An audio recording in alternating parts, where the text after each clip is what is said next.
pues bueno, como muchos de los que estáis aquí o casi todos lo habréis leído ya, seguro que tenéis algo que preguntar a Laura o alguna curiosidad, si queréis hacer alguna pregunta.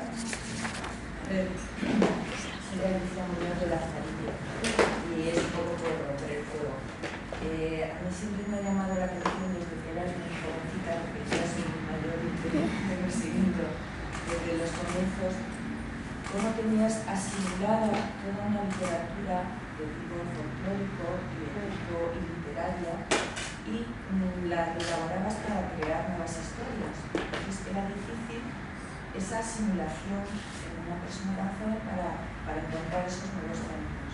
Por lo que he leído, porque no he leído el libro, creo que vas a seguir por esta línea, y espero que esté también indicado esa parte cultural que tú tienes, que posees, con lo que es la narración. Pero me ha gustado mucho, he leído aquí que dice: el mundo está lleno de historias, algunas de ellas se llega a través de gente como yo, que las relata para que no se olviden, otras en cambio se viven, ¿entiendes? Entonces hay una parte, sobre todo los que son muy lectores, que se vive, que vivimos muy dentro de la literatura, y muchas veces no vivimos la vida porque la hemos vivido literariamente. Entonces tú abres esa otra brecha de decir, hay que coger tu propia historia, tú tienes que actuar, que estar en el mundo, que no solamente lo que hemos recibido de una herencia cultural, sino que ahora tú tienes que seguir tú. Y también entonces me ha interesado mucho ese aspecto, y quiero leer el libro con mucho gusto, mucho interés y poder recomendarlo. Muchas gracias. Y luego quería saber si está ilustrado el libro y a quién pertenece la ilustración del proyecto. No, la ilustración de cubiertas de Chris Ortega, pero el interior no tiene ilustración. Pero tiene unos detalles, unas filigranas muy bonitas. Sí, bueno, es una maqueta muy bonita y así, pero no son ilustraciones de autor, son grabados antiguos, así, que se han producido, pero vamos, de derechos así. La idea yo estoy muy contenta, la verdad. Sí. En cuanto a lo que comentabas, pues es que el libro indirectamente trata un poco de eso, ¿no? Muchas de mis historias son historias de iniciación, quizá porque los protagonistas son jóvenes, quizá porque el tema del viaje, tanto exterior como físico, no es algo que está en la literatura de aventuras y de fantasía desde siempre, pero el caso es que el personaje Diana es una chica que siempre ha vivido encerrada en su castillo y hace mucha referencia, por un lado, a las novelas que ella lee, que son pues novelas caballerescas y fantasiosas como las que podía leer las doncellas de Alta Cuna en la Edad Media, y por otro lado a los cuentos populares que le contaba su madre y su nodriza. Y también pues entonces todo ese tipo de cosas, a medida que ella va creciendo, ella siempre presta mucha atención a las historias, pero siempre las vive como historias de otros, ¿no? Y hay un personaje que ya mencionaba antes, que es Oki, el juglar, que es un personaje que es el que comenta, el que pronuncia estas frases que citabas, ¿no? Esto de que hay algunas historias que se escuchan y otras que se viven. Y bueno, pues en esa escena en concreto, pues Diana le pregunta sobre la veracidad de las historias que él cuenta, ¿no? Y le pide más información sobre sus historias. Y él le dice, básicamente, que si quiere conocer más, tendrá que vivir ella misma, tendrá que salir al encuentro de la aventura y vivir su propia historia, ¿no? Y eso es un poco toda la historia de Diana, cómo ella pasa de ser una espectadora, cómo pasa de ser una chica que básicamente conoce la vida a través de las historias de otros, a ser la protagonista de su propia historia y intentarlo. Al principio se equivoca mucho y bueno, pues sus decisiones tienen consecuencias catastróficas, pero bueno, poco a poco pues ella va reclamando, ¿no?, ese protagonismo que piensa que merece, que le ha sido negado, ¿no? Entonces, desde ese punto de vista, las historias, tanto las que ella escucha como las que vive, pues son muy importantes en la novela. Además, insisto en el personaje del juglar, porque a mí el tema de los juglares es algo que me ha llamado mucho la atención desde que estudiamos el tema de la carrera en la universidad, ¿no? La poesía juglaresca, y como en un mundo en el que la mayoría de las personas no sabía leer, pues había gente que se dedicaba a ir contando historias y relatando noticias de pueblo en pueblo, de ciudad en ciudad. En Finis Mundi, el primer libro que publiqué, uno de los protagonistas era un juglar. Y bueno, ahora retomo el tema del juglar, y el personaje Oki no se parece a Matthews, al juglar de Finis Mundi, pero es un juglar y cuenta historias. Y es un elemento, pienso, que es recurrente en mi obra, y bueno, supongo que volverá a aparecer porque, no sé, porque es una figura que siempre me llama mucho la atención. Hola Laura, soy Laura Sánchez del diario El Mundo. Escribo para un suplemento que se llama Habla, que va destinado a estudiantes de 14 a 18. Entonces mi pregunta es que hasta qué punto es importante que tus libros, tanto este como por cierto Enhorabuena por él, como los anteriores, acerquen a los chavales a diferentes asignaturas como la literatura, la historia, o sea, no solamente contar una historia fantástica, sino pues desarrollarse las de los juglares. ¿Hasta qué punto es bueno que los estudiantes lean tus libros, porque además de la historia pues pueden desarrollar un interés hacia asignaturas de literatura? A ver, esto que voy a decir quizá no resulta muy popular entre los profes, pero realmente yo lo escribo para eso. Yo lo escribo para eso, no escribo para enseñar ni para acercar a los chavales la literatura ni la historia ni nada por el estilo. Soy consciente de que cuando se me ha publicado Finis Mundi encontré una acogida bastante amplia dentro de colegios e institutos, porque era una novela histórica, retrataba la Edad Media con algo que yo espero que sea bastante fidelidad, y también pues hablaba de la poesía juglaresca, se hablaba de una serie de cosas que tanto los profesores de literatura como los de historia pues, consideraron que podía resultar adecuado hacerles leer a los chavales este libro, porque así aprenderían más, ¿no? Pero es que yo no lo escribo con esa intención. Yo de alguna manera simplemente cuento historias y las reflejo en mis libros, ¿no? Hasta que empecé a estudiar filología, la mayor parte de los libros que yo leía era literatura fantástica, y sigo leyendo muchísima literatura fantástica. Pero de alguna manera elaboro todo lo que leo, lo que hacemos todos los escritores. Entonces, claro, a raíz de empezar a aprender una serie de cosas en la universidad, pues literatura, historia, a raíz de leer una serie de clásicos, pues todo eso lo elaboro también, ¿no? O sea, es parte de mi mundo, es lo que saco yo de dentro, porque es parte también de mi formación como lectora. Y bueno, es lo que se refleja en mis libros, es lo que aprendo, está ahí. No lo hago, no lo escribo con intención de enseñar, ni de transmitir, ni siquiera no sé, ni mucho menos de moralizar, ¿no? Mis libros no pretenden ser libros de texto, simplemente son aventuras, son historias que a mí me apasionan y que quiero contar. Lo que pasa es que todo lo que aprendo evidentemente está reflejado en ellos, ¿no? Y yo pienso que quizás esa es la razón de que a muchos chavales, a muchos lectores jóvenes les gusten mis libros, porque no encuentran en ellos un afán de enseñar ni de moralizar. Simplemente digo, yo esto es lo que he aprendido y esto es lo que pongo aquí. Y de alguna manera eso es lo que ellos ven. Que luego aprenden historia y literatura, vale, pero pienso que eso es un marco, ¿no? Quiero decir, si realmente quieres aprender historia y literatura, pues ahí están los libros de texto, ahí están los clásicos y las fuentes originales. Lo mío es, ficción que se nutre de todo esto, se nutre de otras historias de ficción, se nutre también efectivamente de la historia, de la literatura, de los clásicos que he leído, pero no lo hago con intención de decir, bueno, voy a escribir un libro de texto con un poco de aventura a ver si a los chavales aprenden. No, esa no es mi intención. Yo creo que desde la editorial también se puede comentar algo al respecto, ¿no? Muchas veces la literatura infantil y juvenil se interpreta como una literatura pues, con alguna moralina o con alguna transmisión de valores, y hay una parte de eso, pero al final es que sea buena literatura, ¿no? Si no, el joven es muy selecto, o sea, como buen lector, que lo es, al final lee lo que le gusta y principalmente es la buena literatura, y bueno, luego muchas veces pues, va acompañada a lo mejor, pero como la de adultos, ¿no? Que siempre hay una moraleja, siempre hay... Hombre, lo que pasa que sí es verdad que que la lectura te puede ayudar a entender el mundo y la historia y la literatura y las ciencias naturales y la educación artística. Entonces es verdad que es eso, que todo el bagaje cultural de un escritor y así, pues a los chavales que lo leen les puede ayudar también a entender, pues eso, distintas áreas de su... aunque esa no sea la intención de, vamos, que si fuese esa la intención del escritor, madre mía.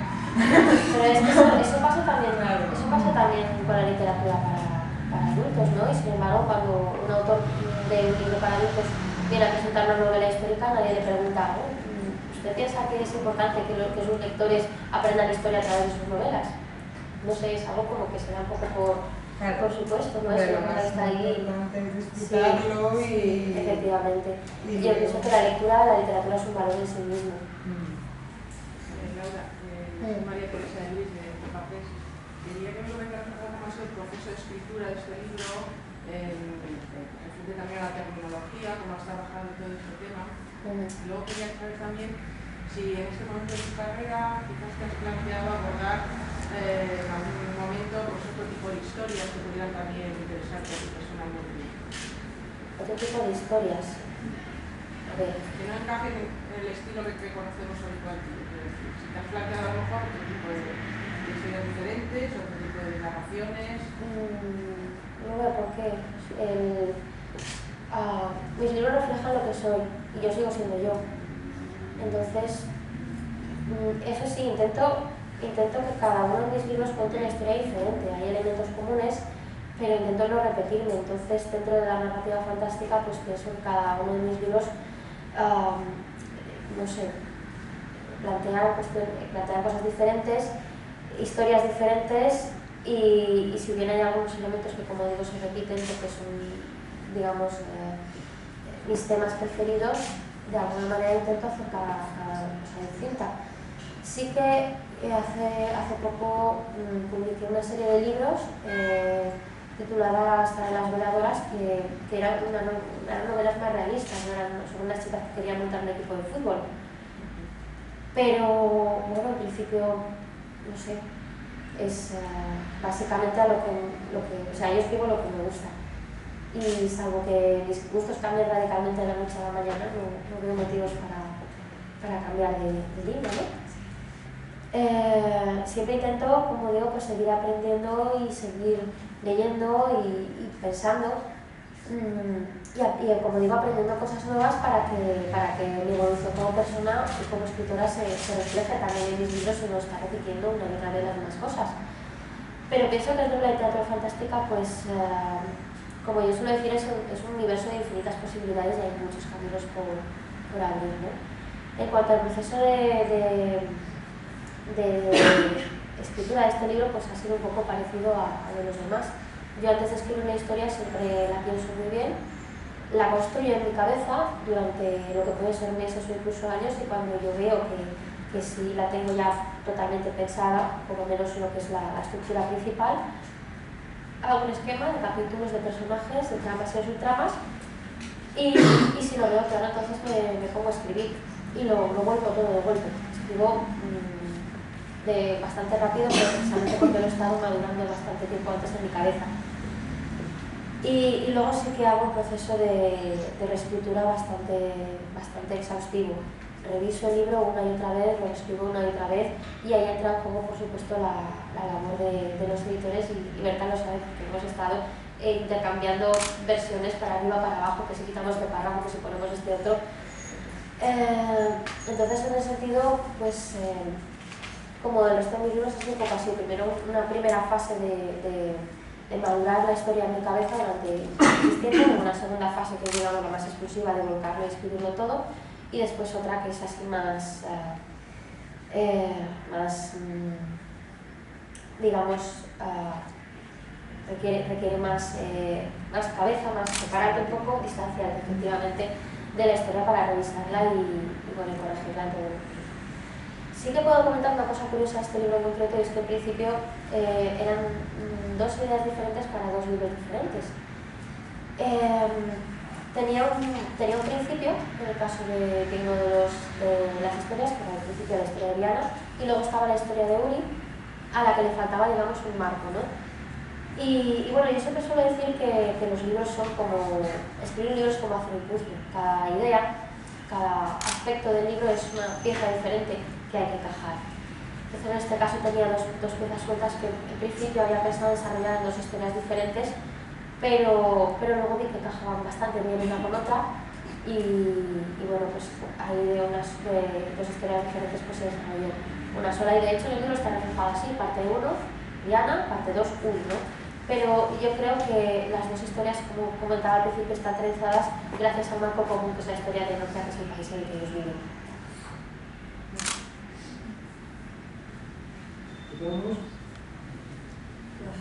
Soy Rocío Carrillo, vengo de la web Bidum.net, la web por y para fans de Laura Gallego.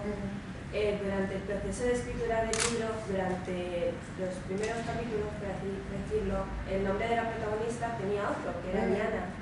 Recuerdo que en la web, el periodista de Salen y yo,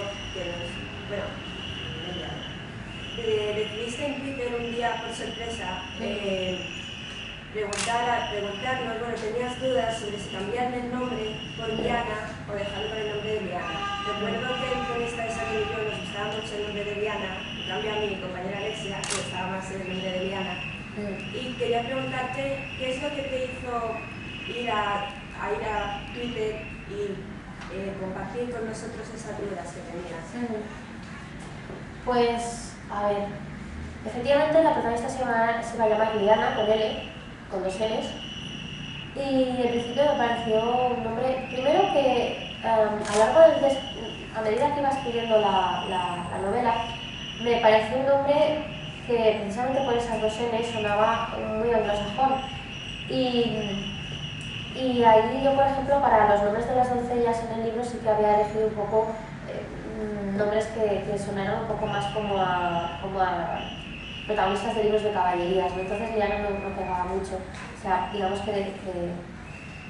Y por otro lado, y a medida que iba escribiendo el libro me daba cuenta de que Liana sonaba muy vegetal, entonces claro, con el título de Los árboles cantan, el nombre podía dar pie a interpretaciones jocosas. Y a mí, sin embargo, como ya llevaba bastante escribiendo con el nombre de Diana, pensé, es que si se lo cambio tiene que ser un nombre parecido. Y Diana es un nombre muy medieval, hay incluso una novela corta medieval, no del siglo XII, que se llama París y Diana. Y entonces pensé, es que efectivamente le va muy bien el nombre, es muy bonito, también suena muy bien.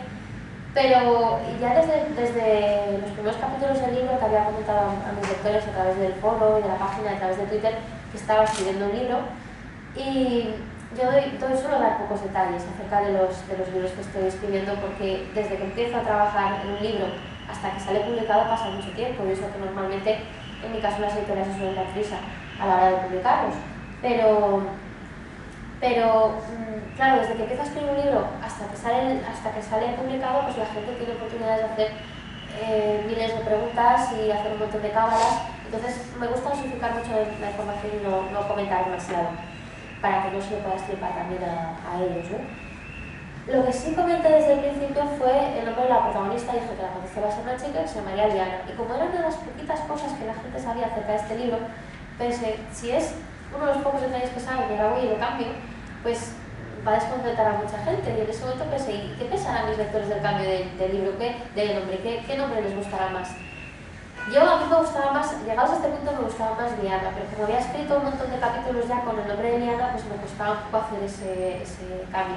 Entonces pregunté en Twitter, a ver, ¿a vosotros qué nombre os gusta más para protagonista? ¿Liana o Liana? Igual alguien me comentó, es que no la conocemos, no sabemos qué nombre le pega más, ¿no? Y dije, efectivamente, es una buena puntualización. Pero claro, yo les dije, es que realmente cualquiera de los dos le pega bien, ¿no? Y entonces enseguida empecé a recibir montones de mensajes diciendo, pues yo prefiero Liana, pues yo prefiero Viana. Hubo alguien que me comentó que había un pueblo navarra que se llama Viana, y yo dije, mira, pues una referencia así. Y no sé, igual alguien me comentó, es que lo de Liana suena como a Tarzán. Lo de las comentarios jocosos que comenta yo. Y no sé, entonces hubo comentarios de todo tipo, pero al final yo fui contando lo que decía la gente y al final por muy poquito ganó Viana. Y me pareció bonito en ese caso pues que los lectores participasen y que me ayudasen a escoger el nombre de la protagonista. Yo normalmente sí que tengo muy claro que lo que escribo tiene que ser, sobre todo, tiene que salir de mí y tiene que ser algo que me guste a mí. O sea, en ese sentido prefiero no hacer concesiones al lector. Yo sé, por ejemplo, que cuando algún personaje muere, pues ese personaje siempre tiene fans que siempre dicen, por favor no lo mates o por favor resúltalo. Pero sí que tengo claro, por ejemplo, que si un personaje tiene que morir, digan lo que digan, va a morir, ¿no? Y si un libro no debe tener continuación, digan lo que digan, pues no va a tener continuación, a no ser que yo personalmente decida lo contrario, ¿no? Pero en casos en los que yo dudo y cualquiera de las dos opciones me parece válida y cualquiera de las dos le iría bien al libro, entonces sí que en ese sentido me parece bonito que los autores puedan opinar. Entonces, ¿el nombre de Viana no viene de alguna forma de la mitología artúrica? ¿De la mitología artúrica por Viana? Pues de rebote puede ser que sí, puede ser que no. Tú piensas que cuando yo decidí cambiar el nombre de Diana, busqué uno muy parecido. Y entonces pensé, bueno, uno que baste con cambiar una letra y sea similar. Entonces Diana es una de las opciones más obvias. Me acordaba también me acordaba también del relato este medieval que se llama París y Viana y sabía que era un nombre medieval, pero es que Viana posiblemente, probablemente de Viana, pues posiblemente por influencia pública, todo está relacionado. Pero vamos, si viene de ahí puede que no sea directamente, o sea, no es directamente tampoco. ¿Tienes otra pregunta por ahí? Sí. ¿Hasta qué límite hay en Diana un reflejo más redondo de ti, ese personaje? Y después, en el sentido, por ejemplo, el párrafo de lo que uno lee y lo que uno experimenta y el uso de lo que estás haciendo con el escrito. O sea, el paralelismo que existe entre eso, ¿no? Entre la soledad del lector de verdad y que empieza en la adolescencia y que se va a encontrar solo y que en el patio pues, no comparte las lecturas con los compañeros, porque ahora Twitter y otros mecanismos de internet que los se rompen. ¿Estaría un paralelismo en eso? En lo que Diana dice de vas a leer y vas a experimentar y el uso de clases, por ejemplo, de Twitter y internet. A ver. La sensación de la... Perdonadme, porque es que es un problema. Ah, sí. Siempre lo que pasa es que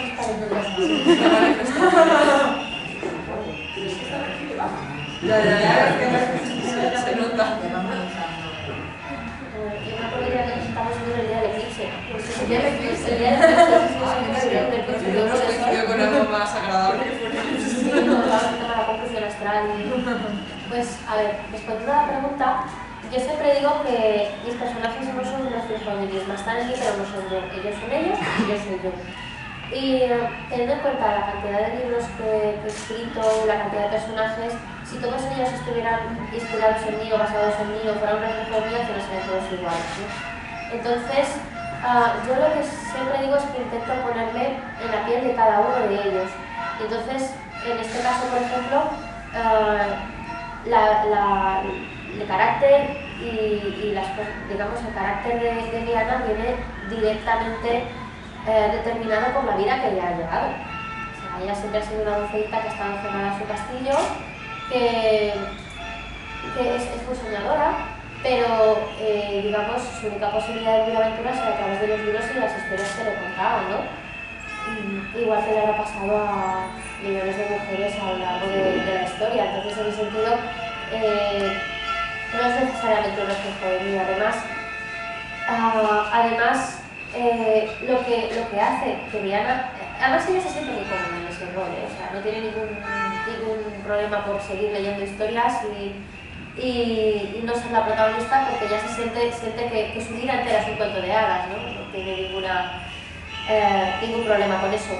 Lo que pasa es que ella se ve obligada a tomar las riendas de su vida cuando su vida cambia y efectivamente deja de ser un cuento de hadas, ¿no? Y digamos que pasa una cosa horrible en su vida, todas sus expectativas de futuro se hacen pedazos y tiene que volver a replanteárselo todo. Afortunadamente yo no he pasado por esa circunstancia y bueno, Y efectivamente es que no, teniendo en cuenta que yo escribo libros de aventuras y de fantasía, yo siempre digo, qué suerte que a mí no me pasan las cosas que les pasan a mis personajes, porque realmente ellos lo pasan muy mal.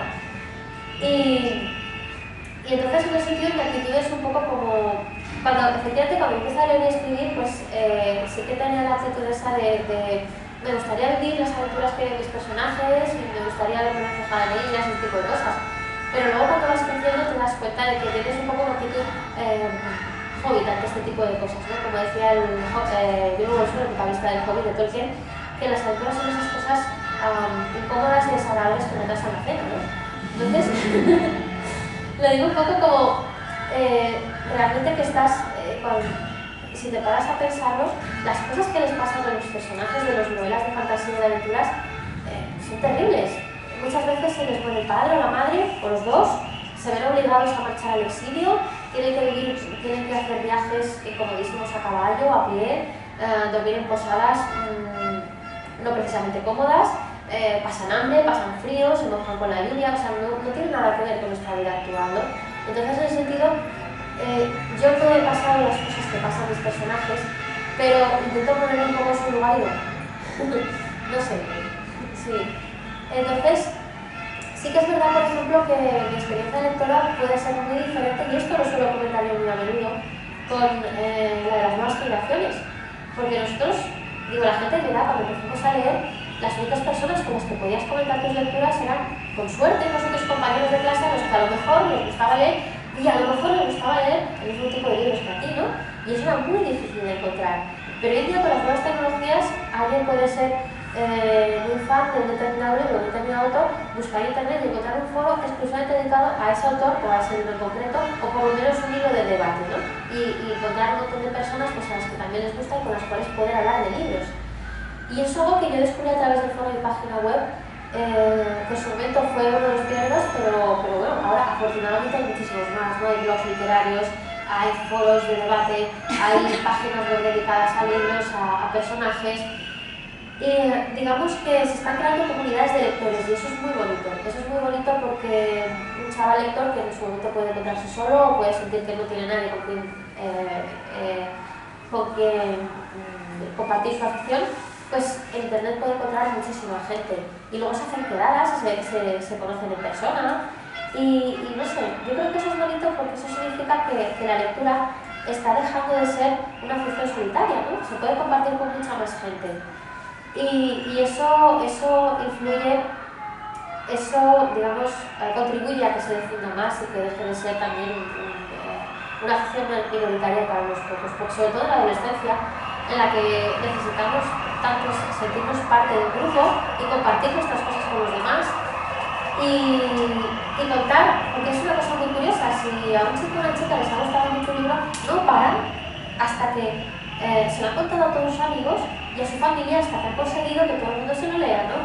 Por el simple placer de poder compartir, ¿no?